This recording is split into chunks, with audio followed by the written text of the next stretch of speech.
Hello tout le monde, j'espère que vous allez bien. Je sais, ça fait longtemps, ça fait 2 semaines que j'ai pas posté, j'ai manqué 2 épisodes. J'avoue, c'est de ma faute. J'ai eu un peu de mal à gérer mon emploi du temps entre, la dernière année de master, la thèse à écrire et le travail à côté, enfin bref. Je vous avoue que je me suis un peu éparpillée et j'ai eu du mal à me poser pour filmer. Parce que j'aime quand même bien prendre le temps pour filmer, pour tout installer comme j'aime, pour me poser un petit peu sur les sujets que j'aime aborder avec vous en podcast. Enfin bref, j'ai vraiment pas pris le temps pour ça et j'en suis désolée. Par contre, ce qui m'a fait extrêmement plaisir, c'est que j'ai reçu plein de messages sur mes autres réseaux sociaux où vous me demandiez où étaient les épisodes de podcast, comment ça se fait que je postais moins, même sur TikTok. Franchement, ça m'a fait chaud au cœur de voir que vous avez remarqué ça, simplement. J'adore. J'ai déjà l'impression d'avoir créé cette petite communauté alors que je viens seulement de commencer les podcasts. Ça me fait un bien fou de vous avoir, ça me fait un bien fou de vous lire. En tout cas, j'espère continuer sur cette lancée et que ce nouvel épisode, du coup, vous plaira. Pour cet épisode, d'ailleurs, comme je vous ai dit, j'ai pas eu beaucoup de temps. Donc j'avoue que cette fois-ci, j'ai pas préparé des petites notes, etc. au préalable et je me suis dit,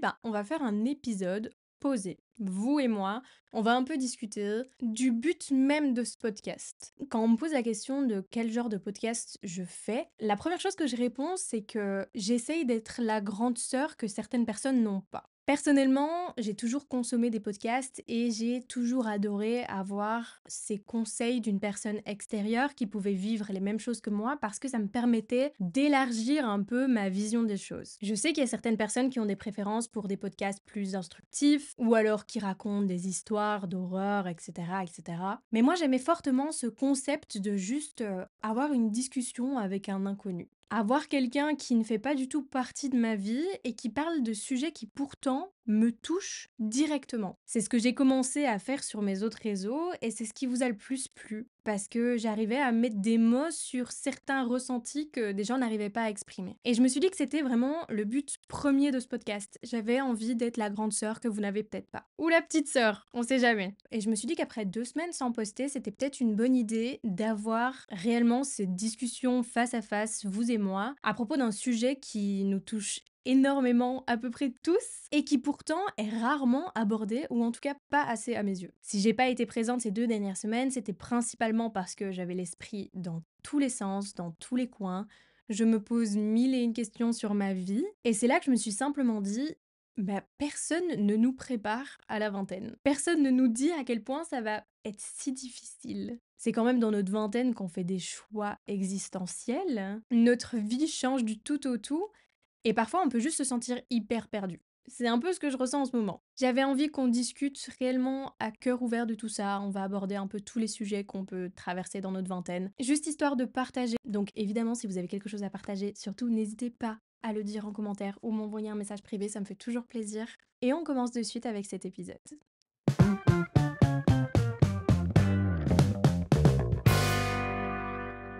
Être dans sa vingtaine, c'est vraiment beaucoup plus difficile que j'aurais pu imaginer. J'ai l'impression qu'on dit ça à peu près de toutes les phases de notre vie et c'est pas faux. Une fois que j'aurai 30 ans, je suis sûre que je dirais que la trentaine c'est catastrophique. De toute façon, l'humain est fait pour se plaindre, qu'on se le dise. Maintenant, je trouve que la vingtaine est quand même une étape hyper importante dans une vie, une étape pas facile et qui mérite une certaine attention. Pour commencer avec le domaine des études, comme je vous ai dit, moi je suis en dernière année de master, ce qui veut dire que à partir de juin, je suis diplômée et après, je dois choisir ce que je fais de ma vie. Ça me fait flipper.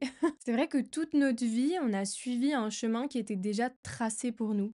On allait à l'école, on apprenait les bases en tout, en français, en maths, en sciences, et on se posait pas vraiment la question de ce qu'on avait vraiment envie de faire plus tard. Et pire dans tout ça, c'est que on ne connaît même pas l'éventail de possibilités qui peut exister. Donc une fois qu'on a 18 ans, on doit choisir des études par rapport à ce qu'on aime le plus ou ce pourquoi on est doué. Sans forcément savoir les débouchés par la suite, mais on nous dit qu'il faut faire des études, alors on en fait. Et je vais pas dire c'est normal, à ce moment-là, on se pose pas vraiment la question de ce qu'on fera plus tard. On voit pas encore les challenges de la vie qui nous attendent au bout. Parce que c'est vrai, on est encore chez papa et maman, on suit nos études, on s'inquiète pas de l'argent, de la carrière, de la vie qu'on aimerait avoir. On vit un peu notre vie avec nos potes, on essaie de réussir un peu à l'école et voilà, c'est à peu près tout quoi. Les premières années en études supérieures, c'est à peu près la même chose. Mais une fois que les études touchent à sa fin, C'est à ce moment-là qu'on commence réellement à se poser énormément de questions. J'en ai parlé dans un de mes derniers podcasts, mais personnellement, j'ai pas de passion particulière, mais je suis intéressée par énormément de sujets. C'est pour ça que j'ai choisi des études en économie et économie du marché, puis je me suis spécialisée en commerce international, et puis en marketing, et puis en team management, enfin bref, j'ai un peu touché à tout. Mais le problème, c'est que j'ai pas envie d'avoir une seule vie. C'est peut-être un peu fou à dire. Il y a certainement plusieurs d'entre vous qui vont se reconnaître là-dedans, mais j'ai pas envie de suivre ce chemin classique. J'ai pas envie d'avoir un travail qui ne me plaît pas forcément, mais juste me rapporte de l'argent, donc c'est bien. Mais j'ai pas non plus envie de faire le truc que je kiffe, mais je peux pas en vivre. Et j'ai l'impression qu'il y a toujours ce dilemme entre plein de choses, qui fait que j'arrive pas à me décider. Déjà de base, je suis une indécise, vous n'imaginez même pas à quel point, mais quand il s'agit de ma vie, de mon futur, c'est catastrophique. En ce moment, je me pose énormément de questions, de savoir si je vais toujours rester dans le domaine dans lequel je suis actuellement, si je vais essayer quelque chose de nouveau, si je vais rester en Belgique, si je vais demander de bouger. Le problème, c'est qu'il existe beaucoup trop de choix sur Terre qui font que je reste complètement bloquée à la case départ. Il y a tellement de chemins que je sais pas lequel emprunter, du coup, je ne bouge pas. Et ça fait des semaines que je me dis qu'il faut que je me réveille. Parce qu'à un moment, il va falloir faire un choix. Il va falloir choisir quelque chose. Mais j'ai tellement peur que ce choix me bloque dans quelque chose que je n'aime pas, que je passe finalement jamais à l'action. Et ça fait quelques semaines maintenant que j'essaye de me détacher de cette mentalité et me dire que simplement, un choix, ça veut pas forcément dire que toutes les autres portes se ferment. Un choix va te diriger quelque part dans ta vie, mais d'autres portes vont s'ouvrir par la suite. Ce qui fait que là, en juin, j'ai décidé que je commencerai à travailler dans ce qui s'offre à moi, tout en gardant en tête que je suis ouverte à toutes les expériences qui peuvent s'offrir à moi. J'ai juste cette crainte de vieillir et me dire que j'ai pas vécu tout ce que j'avais envie de vivre. Le souci quand t'as 20 ans et quand t'es dans ma situation, c'est que t'as autant envie de faire une grosse carrière dans la finance, mais en même temps t'as envie d'être une artiste. D'un autre côté, tu rêves d'ouvrir ton petit café dans une petite ville au soleil. Enfin, en tout cas, je pense que les réseaux, ils sont réellement pour quelque chose. C'est vrai que les réseaux, ça nous ouvre les yeux sur la vie de tout le monde. Et ça nous montre toutes les possibilités qui existent sur Terre. Et du coup, ça nous rajoute des choix possibles qui font qu'on reste encore plus bloqué à la case départ. Ça a énormément de points positifs parce qu'en effet, on découvre des styles de vie qui peuvent plus nous correspondre. On découvre des carrières qui peuvent plus nous correspondre également. Donc je pense qu'il faut vraiment pas négliger le côté positif des réseaux sociaux et de toute l'information que ça nous apporte. Par contre, pour les personnes comme moi qui sont hyper perdues, ben ça me fout encore plus la frousse. Je sais pas comment réellement me décrire, mais j'ai juste envie de tout vivre. Je considère que la vie, elle est trop courte pour vivre toutes les vies que j'ai envie de vivre. C'est peut-être un peu dur à suivre là. Ce que je veux dire, c'est que je considère que j'ai pas un seul chemin à suivre. J'aimerais en suivre des dizaines, voire des centaines, mais j'ai pas le temps. J'ai pas le temps dans une seule vie de le faire. Et ça, c'est quelque chose qui me fait paniquer. Parce que ça veut dire que je vais devoir choisir. Et un choix, ça a toujours été vu comme quelque chose de négatif. Quand on choisit, ça veut dire qu'on abandonne autre chose. En tout cas, j'ai l'impression que c'est la mentalité de la plupart des gens, dont la mienne. Et j'essaye vraiment de me débarrasser de ça. J'essaye de me dire que si j'accepte un job à la sortie de mes études, ça veut pas dire que je vais rester bloquée dedans pendant 10 ans. Ça veut pas dire que je vais pas évoluer. Ça veut simplement dire que je commence quelque part. Ce sera pas ma finalité. Donc si vous aussi vous vous sentez assez perdu à ce niveau-là, dites-vous la même chose. Commencez à travailler quelque part, ça va pas vous bloquer pour aller autre part. Soyez ouvert à toute opportunité. Parlez à des gens, faites des rencontres parce qu'il n'y a rien à faire. C'est ton carnet de contacts qui va te permettre de t'ouvrir un nombre incalculable de portes. En tant qu'introvertie, j'ai beaucoup de mal avec ça. Je sais que le networking, c'est hyper important, mais c'est quelque chose qui m'angoisse énormément. J'essaie de travailler là-dessus, mais le fait d'avoir vécu le Covid à mes 18 ans, mon passage de la secondaire à l'université, j'ai l'impression que ça m'a laissé des séquelles énormes sur ce côté sociable. C'est catastrophique. Il y a autre chose qui m'inquiète énormément du côté carrière, c'est le fait de pas me sentir légitime. J'ai un peu ce syndrome de l'imposteur, vous voyez?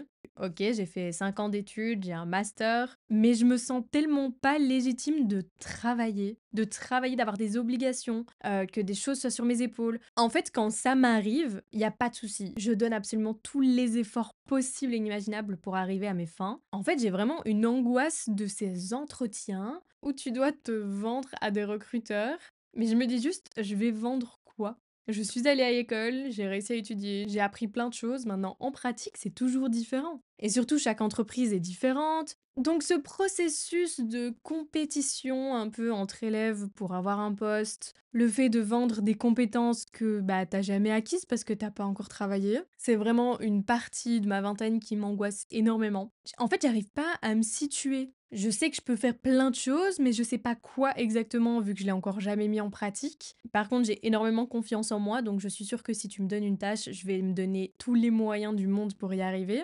Mais en même temps, je me dis, mais et si on me fait pas confiance pour me donner ces tâches-là? C'est affolant le nombre de questions que j'ai à ce niveau-là. C'est grave frustrant d'avoir fait autant d'études et des fois on me parle en me disant: «Tu fait des super belles études, c'est génial, tu vas pouvoir faire une belle carrière» et je me dis: «Mais j'ai l'impression que mes études, pas qu'elles m'ont servi à rien, mais c'est pas parce que quelqu'un sait étudier qu'il sait travailler». Ça risque de faire débat. Dites-moi dans les commentaires si vous êtes d'accord avec ça. Ça dépend les études, évidemment. Puis en plus du choix de carrière, j'avoue que moi j'ai toujours été hyper open à voyager, vivre à l'étranger. Pour ceux qui ne le savent pas, je vis en Belgique depuis toujours. Et même en étudiant aux Pays-Bas à Maastricht, je vis toujours en Belgique. Je fais le trajet à chaque fois. L'année dernière, j'ai vécu 6 mois au Canada, à Québec, pour un échange universitaire. Et d'ailleurs, j'ai pas mal de choses à dire sur cet échange.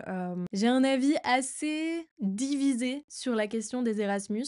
Donc si jamais ça vous intéresse, n'hésitez pas à me le dire en commentaire. J'en ferai peut-être une vidéo si ça vous plaît, si vous avez des questions. Ça pourrait être sympa. Mais du coup, j'ai expérimenté cette fois-là le fait de vivre à l'étranger. Et malgré tout, j'ai vraiment aimé cette expérience. En fait, j'aime le changement.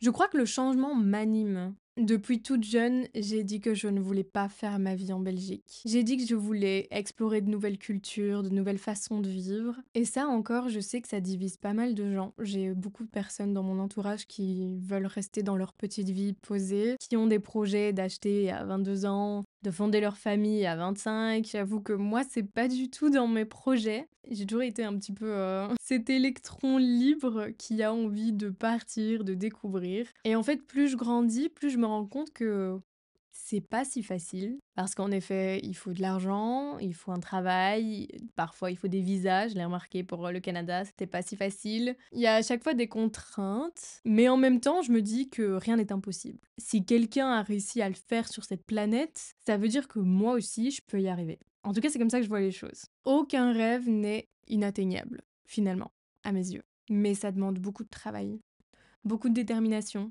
et surtout beaucoup de choix à faire. Tout ce que je ne sais pas faire. Et ce qui est frustrant quand tu as 20 ans, c'est que tu as l'impression d'être encore tout jeune, mais en même temps d'être déjà adulte. Et c'est frustrant parce que j'ai des personnes de mon âge qui sont encore au début de leurs études, etc.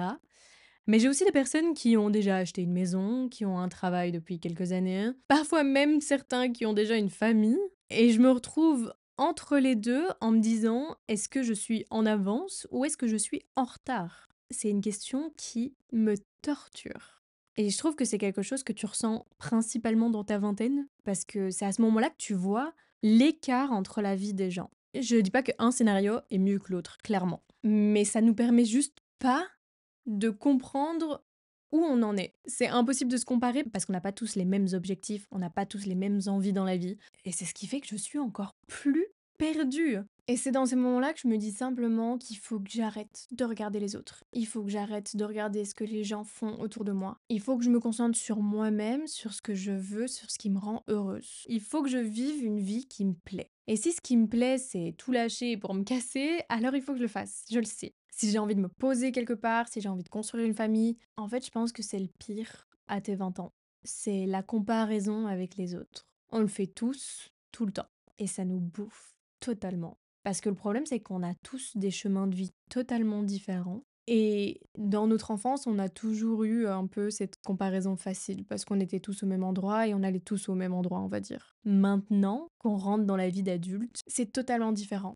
Il y a tellement de chemins que tu peux emprunter que tu peux simplement pas te comparer aux autres. Tu peux pas comparer ton chemin avec le chemin de quelqu'un d'autre. Tu dois arrêter de te poser la question de si t'es en retard ou si t'es en avance. Tu es juste là où tu dois être. C'est tout. Et tu dois juste penser, ok, dans un an, je veux être où? Dans 5 ans, où est-ce que j'aimerais atterrir? Qu'est-ce que j'aimerais atteindre? En fait, le fin mot de tout ça, c'est que je pense qu'il faut vivre sa propre vie, faire son chemin, qui soit similaire ou différent des autres. Faire ce qui nous plaît, faire ce qui nous transporte, et simplement se dire que le but à la fin, c'est d'avoir vécu. Le but à la fin, c'est d'avoir profité des années qu'on a sur Terre, des années qui nous ont été données, et ne rien regretter. C'est un peu la conclusion à laquelle je suis arrivée au bout de ces semaines, ces mois, voire même cette année de questionnement. En tout cas, si jamais vous êtes dans le même cas que moi, que vous vous posez toutes ces questions, que vous êtes perdu dans votre vie, j'espère que mes paroles vous ont fait vous sentir moins seul, parce que je pense qu'on passe tous par là. Je pense qu'on a tous ces moments de doute et que le principal, c'est de se dire que il faut juste qu'on passe à l'action. On verra. On n'est jamais bloqué quelque part, on n'est jamais bloqué dans quelque chose. Autant essayer, si ça nous plaît pas, on change et c'est pas grave. Arrêtez de se demander si les gens font mieux que nous ou moins bien, on s'en fout. Franchement, juste vis ta vie, fais les choses qui te plaisent, entoure-toi correctement. Il n'y a pas d'idéal. Il n'y a pas un chemin précis à suivre et si t'es pas dedans, c'est que ça va pas. Chaque humain est différent, chaque personne est différente, chaque envie est différente. Donc arrête de te comparer à des gens qui ne pensent pas comme toi, qui n'agissent pas comme toi et qui ne veulent pas les mêmes choses que toi. Tu compares simplement deux choses qui n'ont rien à voir et ça va encore plus te frustrer. Concentre-toi, sur tes envies, sur tes objectifs, sur ton bonheur, et c'est seulement comme ça que tu trouveras réellement le bonheur. Je pense m'être un petit peu perdue dans cette vidéo, mais au moins je vous ai un peu parlé avec le cœur sur ma situation actuelle et j'espère que ça vous aura aidé en même temps. En tout cas, c'était un plaisir de ressortir ma caméra pour ce podcast. J'espère que vous serez content de voir la petite notification sur votre téléphone une fois l'épisode sorti. N'oubliez pas, n'hésitez pas à vous abonner, ça fait super plaisir. Lâchez un petit j'aime et un petit commentaire, je vous lis tous. Et ça fait énormément de bien d'avoir des retours sur mes vidéos. En tout cas, on se retrouve dimanche prochain pour un nouvel épisode promis. Et à la prochaine!